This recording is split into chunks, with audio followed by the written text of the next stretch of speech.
देखिए, चंद्रबाबू नायडू की भी जरूरत है। और ये आप देखिए, प्रधानमंत्री का काफिला जो है राष्ट्रपति भवन से निकलता हुआ, मैं आपको काफिला दिखा रहा हूं। प्रधानमंत्री निकल चुके हैं राष्ट्रपति भवन से। करीब आधा घंटा मुलाकात चली है राष्ट्रपति से, और उसके बाद प्रधानमंत्री जो है 7 LKM अपने सरकारी आवास के लिए निकल चुके हैं। जो ये तस्वीर, ये अपने आप में काफी महत्वपूर्ण है अबुल। और जहां तक आपने बात की टीडीपी को लेकर, तो टीडीपी ये जरूर है कि उनके खिलाफ कार्रवाई हुई, और किस तरह से जो YSRCP के प्रमुख थे जगन, उन्होंने किस तरह से आपने उन पर उनके साथ सलूक किया गया, तमाम चीजें हैं। लेकिन अभी भी टीडीपी को जरूरत है, और टीडीपी को जिस तरह से एनडीए का साथ मिला, क्योंकि वहां पर अच्छा, खबर एक और भी है, परिस्थितियां हैं, राजनीतिक खबर ऐसी है जिसको लेकर बार बार पीएम मोदी मंच से निशाना साधते थे कि अलग अलग विचारधारा की पार्टी एकजुट हो गई है, लेकिन ये एकता कब तक बनी रहेगी। थोड़ी देर पहले सूत्रों के हवाले से खबर ऐसी भी है, मल्लिकार्जुन खड़गे ने इंडिया ब्लॉक की मीटिंग में इन्वाइट किया, लेकिन उद्धव ने नकार दिया, आने से मना कर दिया है। इस खबर को कैसे देखें? देखिए, अभी रचना आपको 2 दिन तक जब शपथ नहीं होता है, आपको काफी हलचल दिखेगा राजनीतिक तौर पर। कई जो इंडिया के घटकों के बारे में भी उठेगी, साथ ही साथ इंडिया के गठबंधन को लेकर भी कई ऐसे हैं इंडिया जो अलायंस में, जो कि इस तरह के लोग, उनके लेकर सवाल खड़ा हो रहा है, उनकी भूमिका को लेकर। आपने जिक्र किया अभी उद्धव गुट का, तो ये चीजें हैं। और एक और 2 पार्टियां हैं जिसको लेकर सवाल उनकी भी खड़ी हो रही है, लेकिन ये अभी 2 दिन चलेगा जब तक जो है ये सियासी, अच्छा राकेश, जो आपने लाइव तस्वीरें हमें दिखाई थी, वो लाइव तस्वीरें अब हमें फुल फ्रेम मिल रही हैं, और ये प्रधानमंत्री नरेंद्र मोदी का काफिला आगे बढ़ता हुआ। देखिए, चूंकि चुनावी रिजल्ट अब सामने आ चुके हैं, राष्ट्रपति से करीब आधे घंटे की मुलाकात पीएम मोदी की हुई है, उसके बाद काफिला राष्ट्रपति भवन से निकलता हुआ। और यही तस्वीरें अभी थोड़ी देर पहले राकेश कुमार सिंह हमें दिखा रहे थे। इंपॉर्टेंट ये मीटिंग हुई है, राष्ट्रपति ने इस्तीफा स्वीकार कर लिया है। चूंकि ये फॉर्मल होने वाली चीजें हैं, फॉर्मली ये सब कुछ होता है, वो जो कागजी कार्रवाई होती है वो होती है। प्रधानमंत्री नरेंद्र मोदी ने पीएम पद से इस्तीफा दे दिया है। अब ऑफिशियली राकेश, सरकार बनाने का दावा क्या एनडीए की मीटिंग के बाद में पेश होगा, या अभी हाथों हाथ हो गया है? देखिए, इस्तीफा एक औपचारिक प्रक्रिया होती है जो कि सौंपा जाता है, लेकिन आप जिसका जिक्र कर रही हैं समर्थन पत्र, उस समर्थन पर एनडीए की बैठक के बाद एनडीए के नेता जो हैं जाकर मिलेंगे।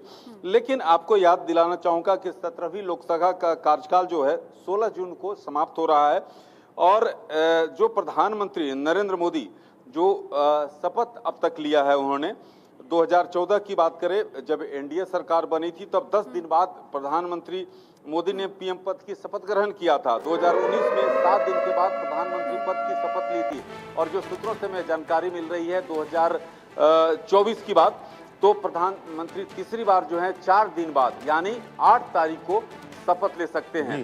तो ये तमाम राकेश, आप बार बार प्रधानमंत्री कह रहे हैं, लेकिन अब प्रधानमंत्री फिलहाल नहीं है। अब निवर्तमान प्रधानमंत्री कह सकते हैं उन्हें, क्योंकि अभी इस्तीफा दे दिया है प्रधानमंत्री ने, निवर्तमान प्रधानमंत्री नरेंद्र मोदी ने। अभी वो निकले हैं राष्ट्रपति भवन से, इस्तीफा देकर ही निकले हैं। देखिए, जैसा कि अबुल जानते हैं कि राष्ट्रपति को इस्तीफा दिया जाता है, उसके बाद राष्ट्रपति कहते हैं कि जब तक जो नई व्यवस्था जब तक स्थापित नहीं तब तक आप बने रहेंगे। तो ऐसी स्थिति में प्रधानमंत्री नरेंद्र मोदी अब जो है 7 LKM के लिए निकल चुके हैं राष्ट्रपति भवन से, और उसके बाद 4 बजे जो है एनडीए की बैठक हो रही है। एनडीए के नेता लगातार यहाँ चलिए, ये तो बैठकों की बात हो गई, और जो सियासी जोड़ तोड़ राकेश हो रहा है उसकी बात हो गई। मैं वैचारिक प्रतिबद्धता पर आता हूं।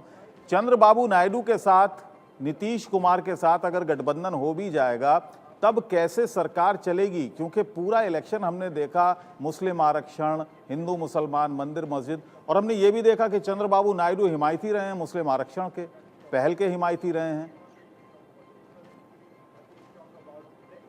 देखिए अबुल, आप जैसा कि जानते हैं कि एनडीए की सरकार है, जो सरकार की संरचना बनेगी तो सभी चीज़ों को ध्यान में रखा जाएगा। और ये जरूर है कि जिस तरह से आप जो चुनाव के समय आरोप प्रत्यारोप या जो हमले किए जाते हैं, चुनाव के बाद स्थितियां थोड़ी बदलती हैं, तो उन चीज़ों को जो है बीजेपी शीर्ष नेतृत्व उस चीज़ों को ध्यान रखेगा। और एक नई, क्योंकि आपने देखा कि 240 सीट बीजेपी को मिली है, 32 सीट जो है कम है, तो ऐसी स्थिति में जो एनडीए घटक है उनकी भूमिका रहेगी। अब ये देखना महत्वपूर्ण है क्योंकि 292 का एनडीए का है, लेकिन सूत्रों से हमें जानकारी जो मिल रही है कि ये संख्या जो समर्थन पत्र राष्ट्रपति को सौंपा जाएगा, तो ये संख्या जो है इसमें कई एड ऑन होंगे। राकेश, ये एनडीए की कोशिश रहेगी कि इस कुनबे को और ज्यादा बढ़ा लिया जाए, 292 से ये आंकड़ा और ज्यादा बढ़े। आपने कहा कि राष्ट्रपति को जो समर्थन पत्र सौंपना है उससे पहले एनडीए की मीटिंग होगी। एनडीए की मीटिंग शाम 4 बजे होनी है। नरेंद्र मोदी का काफिला राष्ट्रपति भवन से निकल गया है। अब 4 बजे की इस मीटिंग में कौन कौन से वो बड़े चेहरे हैं जो पहुंच गए हैं दिल्ली? देखिए, जो हमारे पास जानकारी आ रही है उसके मुताबिक नीतीश कुमार पहुंचे हैं, चंद्रबाबू नायडू भी पहुंच गए हैं। इसके साथ साथ चिराग पासवान की आपने खुद बाइट सुनाई उनकी, वो भी यहाँ पहुंच चुके हैं अपने सांसदों के साथ। ये जो प्रमुख घटक हैं ये यहाँ पर पहुंच चुके हैं। साथ ही साथ एकनाथ शिंदे। एक बात का जवाब और मुझे दीजिएगा, ये जो 292 से आप कह रहे हैं आंकड़ा बढ़ाना चाहती है एनडीए, तो वो संपर्क कौन से नेता और कौन से दलों से कर रही है? क्या वो इंडिया ब्लॉक के दल हैं या फिर वो जो 17 अदर्स दिख रहे हैं हमें कल से, जो अन्य पार्टियां हैं, उनसे अब संपर्क साधा जा रहा है?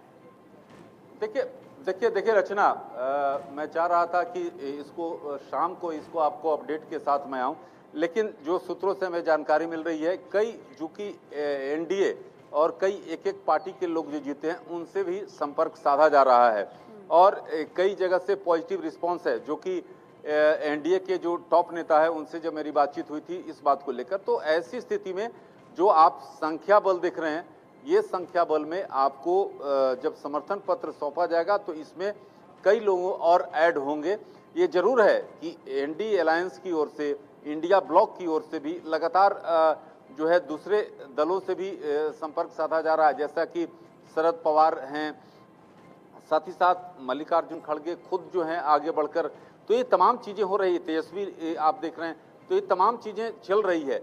लेकिन जहां तक राकेश, एक बहुत संक्षेप में आपसे जवाब चाहूंगा, क्योंकि आपने 10 साल इस सरकार को देखा, इस सरकार का जो काम करने का तरीका है वो भी देखा। जिस तरह से अगर पिछले 10 साल की हम बात करें, बहुत सारे फैसले, बहुत बड़े बड़े फैसले ऐसे थे जिनके बारे में कैबिनेट के सदस्यों को भी नहीं पता था। तो अब जैसे अगर मैं नोटबंदी की बात करूं या और भी कोविड की बात करूं, जो लॉकडाउन था उसकी बात करूं, तो बड़े बड़े फैसले यूनिलेटरल तौर पर प्रधानमंत्री की तरफ से लिए गए, एक तरफा लिए गए। क्या अब प्रधानमंत्री को अपने रुख में लचीलापन लाना पड़ेगा? देखिए, कल प्रधानमंत्री नरेंद्र मोदी ने जब बीजेपी हेडक्वार्टर से जो बीजेपी कार्यकर्ताओं को संबोधित कर रहे थे, तो उन्होंने स्पष्ट कर दिया था कि भ्रष्टाचार के खिलाफ जीरो टॉलरेंस रहेगा, यानी भ्रष्टाचार के खिलाफ जो है बड़ी कार्रवाई। उन्हें कहा कि और बड़े फैसले होंगे। तो ये प्रधानमंत्री ने कहीं नरमी के रुख नहीं दिखाए हैं, लेकिन अब ये देखना काफी महत्वपूर्ण है कि जब सरकार बनती है, संख्या बल किस तरह से एकोमोडेट होता है, तमाम चीजें हैं जो कि होंगी। लेकिन प्रधानमंत्री के तेवर में कोई आपको आपके ढीले नहीं दिखाई दिए, जो कि बीजेपी कार्यकर्ताओं को संबोधित कर रहे थे बीजेपी कार्यालय में। जी ठीक है राकेश, नजर आप बनाए रखिएगा, चूंकि नरेंद्र मोदी का काफिला राष्ट्रपति भवन से निकला है। अब थोड़ी देर बाद एनडीए की बड़ी मीटिंग होनी है और एनडीए की इस मीटिंग में शामिल होने के लिए अलग अलग राज्यों से अलग अलग दलों के जो नेता हैं वो पहुंच रहे हैं। एनडीए का जो कुनबा है 292 तक ये संख्या पहुंची है, लेकिन राकेश अभी बता रहे थे कि ये संख्या और ज्यादा बढ़ाने पर एनडीए जोर दे रहा है। बीजेपी के टॉप नेता जो हैं वो इस तरफ ध्यान दे रहे हैं, या तो वो अदर्स के जो 17 सीट हैं उन पर निगाहें हो सकती हैं, या फिर चूंकि राजनीति में कभी भी कुछ भी संभव है, तो हो सकता है इंडिया ब्लॉक के नेताओं से ही संपर्क हो। कनिका कटियार जुड़ गई हैं इस खबर को लेकर ज्यादा अपडेट के साथ। एक तरफ नरेंद्र मोदी इस्तीफा दे चुके हैं, राष्ट्रपति भवन से निकल चुके हैं, दूसरी तरफ कनिका कटियार, कांग्रेस की आज मीटिंग होनी है, इंडिया अलायंस की मीटिंग होनी है।